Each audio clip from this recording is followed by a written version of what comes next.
El indio no murió, porque siempre va a estar vivos en todos nuestros corazones, ¿sí? Por sus hermosos temas y también por el acompañamiento al pueblo argentino más humilde y que más necesita, ¿sí?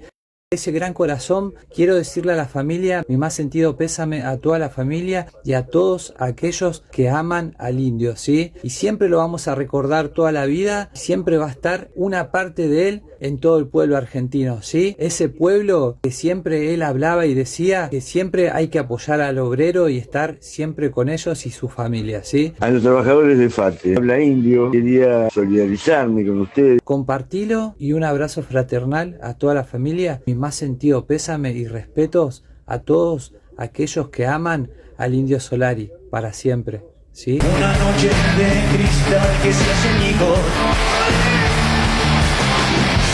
No lo soñé. Se me soy gris por tu suerte.